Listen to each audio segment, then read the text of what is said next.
Assalamualaikum warahmatullahi wabarakatuh. Saya Diana Kartika Sari, CGP Angkatan 8 kelas 087 Kabupaten Kediri dari SDN Tarakan 4. Saat ini memenuhi tugas demonstrasi kontekstual dengan mewawancarai pimpinan dari lembaga kami sendiri, Bapak Yogi Agus Ferdiansyah, mengenai pengambilan keputusan. Bapak minta izin, hari ini saya untuk memenuhi tugas demonstrasi kontekstual ditugaskan untuk mewawancarai kepala sekolah tentang pengambilan keputusan dalam sehari-hari. Yang pertama, Pak, selama ini bagaimanakah Bapak mengidentifikasi kasus-kasus yang merupakan dilema etika atau rujukan moral dalam lembaga sekolah kita? Ya, terima kasih. Ini saya sebagai kepala sekolah itu sudah melaksanakan dalam waktu dari 2022, terutama bulan Maret, berarti sampai saat ini sudah 1 tahun lebih. Jadi dari awal dulu sebelum mendapat tugas menjadi kepala sekolah, kita di Diklat ada CKS, dan saya juga dulu mengikuti pendidikan guru penggerak juga. Alhamdulillah sedikit banyak ilmu yang saya dapatkan. Untuk keputusan-keputusan yang saya ambil dari kegiatan yang ada di lembaga terkait ada masalah atau konflik dan kasus apa, itu saya lebih mengutamakan pengambilan keputusan itu saya ambil dari budaya positif yang saya lihat di lembaga tersebut. Jadi saya utamakan yang nilainya lebih baik, yang mana walaupun itu nanti ada bersinggungan dengan tradisi atau aturan yang sebelumnya ada, tapi saya usahakan nanti dampaknya jadi dampak positif. Jadi kalau saya simpulkan, berarti Bapak mengambil keputusan ini berdasarkan budaya positif yang sudah berkembang di sekolah kita, dan untuk meminimalisir gesekan-gesekan yang terjadi akibat keputusan yang diambil tersebut, ya Pak. Baik, pertanyaan yang kedua, Pak, bagaimanakah Bapak selama ini menjalankan pengambilan keputusan di sekolah kita, terutama untuk kasus-kasus di mana ada dua kepentingan yang sama-sama benar atau sama-sama mengandung nilai kebajikan untuk lembaga kita? Iya, terima kasih. Jadi di sini memang sering terjadi ada kasus itu apabila kita melihat itu pasti ada alternatif pilihan keputusan yang harus kita ambil. Nah, dari beberapa alternatif pilihan keputusan yang harus kita ambil, kita sebagai juga kepala sekolah, sebagai manusia, itu punya pendapat. Istilahnya penilaiannya adalah subjektif menurut kepala sekolah tersebut. Kalau dari saya sendiri, tetap saya lihat dari alternatif keputusan itu mana yang bisa nanti dampaknya berdampak paling besar, paling positif dari keputusan alternatif tersebut.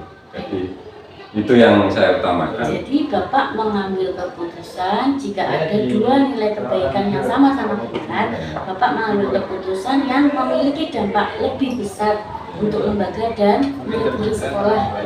Dampak yang lebih besar positifnya. Dampak positif yang lebih besar untuk lembaga dan untuk murid-murid sekolah kita. Baik Pak, pertanyaan selanjutnya, lantas langkah-langkah atau prosedur yang seperti apa yang Bapak lakukan selama menjadi pemimpin di lembaga kita? Jadi di sini memang banyak sekali faktor dari apa yang kita laksanakan untuk kegiatan-kegiatan yang ada di lembaga, ada permasalahan, itu kita juga sedikit banyak melihat historisnya. Jadi sebelum kita mengambil keputusan, kita harus tahu dulu sejarahnya terkait permasalahan tersebut. Itu nanti sebagai bahan pertimbangan juga untuk mengambil keputusan. Walaupun nanti keputusannya mungkin agak berbeda dengan kegiatan sebelumnya. Jadi misalkan di sini ada pelaksanaan hari raya, peringatan hari raya atau agama. Di situ ada siswa yang minoritas, istilahnya merayakan hari agama. Ya, kita juga harus melihat historis atau sejarah sebelumnya, bagaimana lembaga itu melaksanakan. Jika dampaknya positif, baik, itu bisa kita lanjutkan. Ya, nanti kalau misalkan dulunya kurang menghargai atau apa, ya sedikit banyak kita rubah ke istilahnya keputusan yang terbaru, tapi diusahakan yang berdampak positif. Berarti memang dampak positif yang besar diutamakan dalam pengambilan keputusan Bapak selama ini. Yeah. Berarti tetap juga, apakah Bapak juga melakukan musyawarah dengan Ya, tentunya tetap itu kita laksanakan, karena sedikit banyak kita di situ juga berinteraksi dengan Bapak Ibu guru. Jadi agar sebagai penghargaan kepada Bapak Ibu guru, kita juga meminta pendapat dari rekan-rekan. Jadi tetap mengkomunikasikan dengan Bapak Ibu guru serta beberapa kepentingan-kepentingan yang bersangkutan, terutama untuk kepentingan murid. Memang kita semua harus berpihak pada kita dahulukan, kita istilahnya utamakan. Baik Pak, terus kemudian ada pertanyaan selanjutnya. Hal-hal apa sajakah yang Bapak selama ini anggap lebih efektif untuk mengambil keputusan pada kasus yang menyangkut dilema etika sekarang? Nah, ini di sini memang istilah dilema etika ini tadi pemahaman kan masih istilahnya istilah baru. Untuk pengambilan keputusan yang efektif terkait kasus-kasus dilema etika, ya seperti yang saya sampaikan tadi, yang hasilnya itu berdampak positif, paling positif dari alternatif keputusan. Mungkin ada keputusan yang nanti dampaknya kepada 1-2 orang itu tidak menguntungkan, tapi kita usahakan yang lebih positif ke banyak orang atau banyak rekan kerja yang ada di lembaga. Jadi saya simpulkan bahwa hal-hal yang Bapak anggap lebih efektif ini adalah yang memiliki nilai positif lebih besar, maka Bapak utamakan untuk mengambil keputusan dalam kasus dilema etika tersebut. Tentunya setiap keputusan memiliki resiko masing-masing yang kita sebagai lembaga juga siap menerima apabila terjadi di kemudian hari. Seperti itu Pak ini. Baik, terima kasih Pak. Ada lagi pertanyaan selanjutnya adalah, lantas jika ada hal-hal yang merupakan tantangan dalam pengambilan keputusan tersebut pada kasus-kasus dilema etika, apakah ada hal-hal yang menjadi tantangan Bapak dalam mengambil keputusan tersebut? Ya, terima kasih. Tentunya ini banyak sekali terjadi tantangan-tantangan. Kita sebagai dulunya juga pendidik pasti juga pernah mengalami hal tersebut. Ya, sebagai pendidik saya anggap itu adalah pengalaman yang berharga, sehingga dalam mengambil keputusan itu saya usahakan melihat pengalaman-pengalaman sebelumnya. Jadi seperti itu. Jadi memang dimanapun pasti akan ada tantangan ya Pak ya, karena kita karena Bapak sebagai pemimpin tentunya memimpin orang banyak, ada yang karakternya muda, ada yang karakternya tua. Bapak tetap mempelajari pengalaman-pengalaman yang dulu pernah Bapak alami untuk diterapkan dalam pengambilan keputusan tersebut. Seperti itu Pak ya. Terus kemudian ada pertanyaan lagi, apakah Bapak memiliki sebuah tata cara atau tata kala atau jadwal tertentu Pak dalam menyelesaikan kasus dilema etika tersebut? Apakah Bapak langsung menyelesaikan di tempat atau ada jadwal tertentu untuk menyelesaikannya? Nah, bentuknya itu seperti apa prosedur yang sudah Bapak jalankan apabila menghadapi kasus dilema etika dengan lembaga kita selama ini? Ya, begini, untuk jadwal atau prosedur penyelesaian itu kita juga melihat situasi dari istilahnya permasalahan-permasalahan yang kita hadapi, mana masalah yang harus segera diselesaikan, mana yang masih bisa ditunda, nanti kita selesaikan setelah masalah-masalah yang penting itu harus kita selesaikan. Jadi tetap melihat situasi dan kondisi. Dari beberapa masalah itu, yang masalah paling penting kita usahakan kita selesaikan terlebih dahulu. Jadi saya menyimpulkan bahwa ada beberapa permasalahan yang memang penting harus diselesaikan lebih dahulu. Ada beberapa permasalahan yang memang membutuhkan waktu dalam penyelesaiannya. Ya, jadi melihat situasi serta kondisi dalam lembaga serta kondisi menurut kita. Pertanyaan selanjutnya Pak, apakah adakah seseorang atau faktor-faktor apa Pak yang selama ini mempermudah atau membantu Bapak dalam pengambilan keputusan dalam kasus-kasus dilema etika tersebut? Iya, tetap di sini saya di lembaga ini melihat, karena kita sudah berinteraksi, itu kita juga bisa menilai mana rekan yang bisa diminta bantuan menyelesaikan permasalahan terkait masalah bidang apa, itu kan kita juga bisa. Misalkan ada rekan yang menguasai di bidang IT, nah, itu kita juga minta tolong ke rekan itu juga melihat karakternya bagaimana, itu kan juga bisa menilai. Dan itu tetap ini kita dalam pengambilan keputusan dalam suatu kasus itu juga tetap meminta bantuan rekan kerja. Berarti beberapa atau seseorang atau faktor-faktor yang membantu Bapak mengambil keputusan ini adalah jika kita mengalami kasus dalam bidang teknologi, maka Bapak akan meminta bantuan atau meminta masukan pada guru yang memiliki keahlian lebih dalam teknologi. Seperti itu ya Pak. Kalau misalkan kasusnya di bidang olahraga, Bapak juga meminta bantuan pada Bapak atau Ibu guru yang memiliki keahlian lebih dalam bidang tersebut. Baik Pak, ini pertanyaan terakhir. Dari semua hal yang telah Bapak sampaikan, ini apakah ada yang dipetik dari pengalaman Bapak ini selama mengambil keputusan dalam kasus dilema etika yang Bapak alami selama ini? Iya.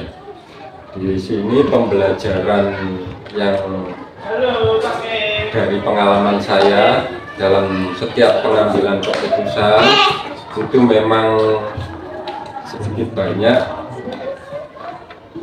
harus melihat dampaknya, dampak yang atau hasil dari keputusan itu apakah memiliki dampak yang paling baik atau bagaimana. Nanti kita melihat alternatif pengambilan keputusan yang lain.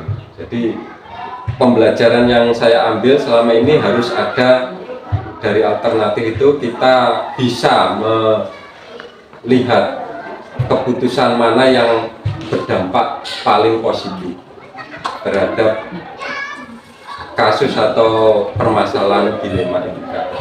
Kalau boleh saya menyimpulkan, berarti Bapak ini berdasarkan pengalaman mengambil keputusan tetap memilih alternatif yang terbaik demi meminimalisir dampak yang akan terjadi. Tentunya Bapak juga memikirkan jangka panjang ya hasil keputusan yang telah Bapak ambil tersebut.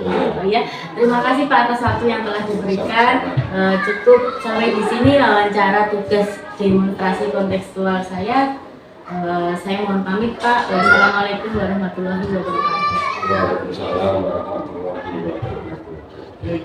Assalamualaikum warahmatullahi wabarakatuh. Saya Diana Kartikasari, CGP Angkatan 8, kelas 087 Kabupaten Kediri dari SDN Tarokan 4 akan memenuhi tugas demonstrasi kontekstual, mewawancarai dua pimpinan yang terdekat dari sekolahan. Kali ini saya akan mewawancarai Bapak Muhammad Rifai dari SDN Tarokan 5. Bapak mohon izin waktunya, mohon izin saya untuk memenuhi tugas demonstrasi kontekstual. Ada beberapa pertanyaan akan saya sampaikan, siap.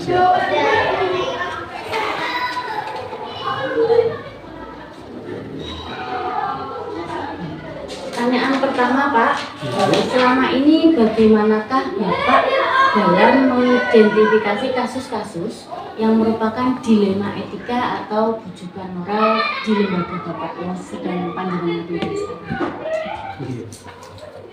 Kalau kasus di sekolah ini pasti pertama-tama kita harus melihat dari berbagai sisi, nilai-nilai apa yang bertentangan yang terdapat dalam masalah tersebut. Jika terdapat dua nilai yang bertentangan, berarti bisa masuk ke dilema etika. Tapi kalau dalam masalah tersebut ada nilai benar dan salah, maka masuknya ke bujukan moral. Untuk bujukan moral kita dapat melihatnya dari segi hukum. Apakah kasus tersebut ada bertentangan dengan hukum atau peraturan perundangan yang berlaku. Jadi intinya harus melihat dari berbagai sisi. Pak, pertanyaan kedua. Selama ini bagaimanakah Bapak menjalankan pengambilan keputusan di sekolah Bapak, terutama untuk kasus-kasus di mana ada dua kepentingan yang sama-sama benar dan atau sama-sama mendukung nilai kebajikan? Bagaimana Bapak mengambil keputusan apabila dihadapkan pada hal tersebut? Iya. Berarti masuknya di dilema etika, Bu Diana. Untuk dilema etika yang dua-duanya sama benar, pengambilan yang pertama itu mempertimbangkan peraturan yang ada serta nilai-nilai kebajikan yang diyakini oleh lembaga kita ini. Selain itu yang utama itu berfokus pada kepentingan siswanya, mana yang lebih condong untuk lebih berpihak pada murid sesuai dengan nilai-nilai kebajikan atau kebaikan yang bisa dipertanggungjawabkan. Terima kasih Pak. Yang ketiga, langkah-langkah atau prosedur seperti apa yang biasa Bapak lakukan selama ini? Langkah yang pertama, kami itu dalam memecahkan masalah itu yang pertama adalah mencari tahu penyebab masalah. Terus berikutnya kita mengidentifikasi pihak yang terlibat dalam kasus atau masalah tersebut. Terus yang ketiga melihat kepentingan apa yang ada dalam kasus tersebut. Terus yang tadi mengidentifikasi kasus dari berbagai sisi, dari sisi aturan sekolah, aturan kelas, aturan hukum, pandangan masyarakat, moral, kode etik, apakah ada kondisi khusus yang menyertai masalah tersebut atau tidak? Jadi memang beberapa langkah yang Bapak ambil berarti mencari penyebabnya, identifikasi pihak mana yang terlibat, ada kepentingan apa, terus kemudian adakah legalitas hukum atau kasus yang menyertainya, Iya, Pak? betul. Jadi sekarang pertanyaan yang keempat, Pak.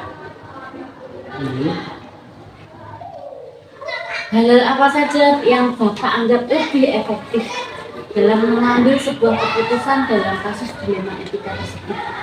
Hal yang selama ini saya anggap efektif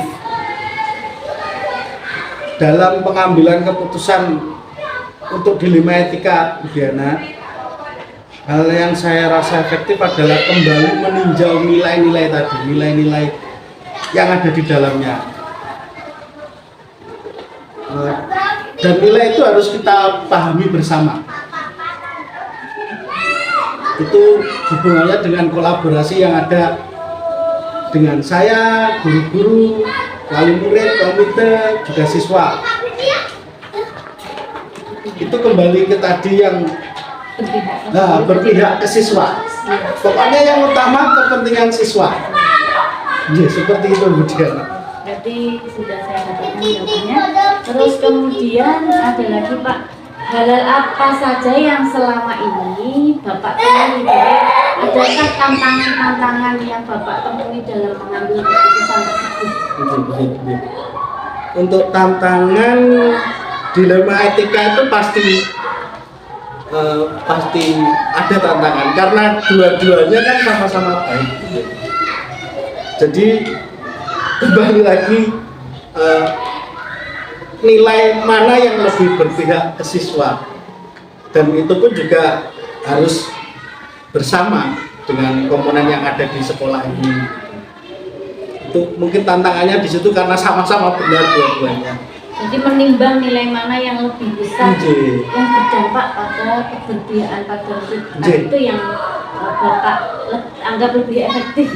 Lebih condong ke siswa. Lalu berikutnya, hal apa saja Pak yang selama ini adakah Bapak itu menjadwalkan ketika ada kasus itu, adakah jadwal tertentu untuk menyelesaikannya? Ya, jadi apakah prosedurnya seperti apa yang jenengan jalankan jika terjadi kasus itu langsung diselesaikan atau membutuhkan waktu tertentu? Jadi jadwalnya ada. Kalau untuk penyelesaian dilema etika itu mungkin lebih menimbang ke bobot kasus tersebut. Misal bobot itu rumit atau tidaknya masalah. Kalau memang masalahnya tidak terlalu rumit, kita bisa menyelesaikan saat itu juga. Tapi kalau masalah itu rumit, harus mengumpulkan data-data tersebut dari masalah tersebut, kemudian mengumpulkan fakta, terus mengolahnya dulu, terus menggunakan langkah-langkah yang tadi dengan tanyakan tadi. Jadi banyak pertimbangan yang Bapak gunakan. Ya, kalau kasusnya memang bisa diselesaikan lebih cepat, maka Bapak akan menyelesaikan lebih cepat. Jika kasusnya rumit, maka Bapak membutuhkan waktu untuk berkolaborasi dengan semua komponen. Selanjutnya Pak, ini adakah seseorang atau faktor-faktor apa yang membantu Bapak untuk mempermudah saat mengambil keputusan dalam kasus dilema etika tersebut? Tentunya seorang kepala sekolah itu tidak akan bisa bergerak sendiri, tetap butuh bantuan dari guru, dari komite, dari wali murid, bahkan dari siswa sendiri. Dan komponen yang ada di sekolah itu semuanya sangat membantu. Untuk di SD ini alhamdulillah beberapa kasus yang menurut lumayan berat seperti itu butuh kolaborasi kerjasama semua komponen yang ada di sekolah. Dan alhamdulillah semua masalah yang menerpa juga bisa diatasi seperti itu. Dari beberapa yang sudah Bapak sampaikan ini, adakah beberapa nilai-nilai yang Bapak bisa sampaikan kepada saya bahwa terkait dengan keputusan dilema tersebut? Berarti pembelajaran gitu. Dari pengalaman pengambilan keputusan yang saya ambil sebagai kepala sekolah, mungkin lebih mempertimbangkan keputusan apa yang diambil itu. Contohnya misal untuk dilema etika itu kan sama-sama baik. Nah, tapi tetap kita itu ambil mana yang lebih condong. Kalau saya sendiri lebih ke kepentingan siswa seperti itu. Terus pertimbangan, terus bantuan dari semua komponen itu sangat perlu. Jadi kekompakan, kolaborasi itu perlu. Dimana ini menjadi keputusan bersama. Baik Pak, kalau bisa simpulkan berarti Bapak mengambil keputusan dalam kasus dilematika ini melihat berbagai sisi. Nilai mana yang bertentangan. Apabila ada dua nilai yang sama-sama benar, Bapak memilih mana dampak yang positif yang lebih besar untuk berpihak pada mereka. Jadi Bapak juga meninjau nilai-nilai kebajikan apa yang terkandung dalam keputusan Bapak. Terus kemudian Bapak juga selalu berkolaborasi atau bekerja sama dengan baik dengan semua warga sekolah atau komponen-komponen yang bersangkutan. Intinya Bapak mengambil keputusan selalu mempertimbangkan dampak positif mana yang paling bisa untuk keberpihakan kepada mereka. Terima kasih Bapak Rufai atas waktu yang diberikan. Terima kasih. Cukup sekian wawancara dari saya kali ini. Wassalamualaikum warahmatullahi wabarakatuh. Waalaikumsalam.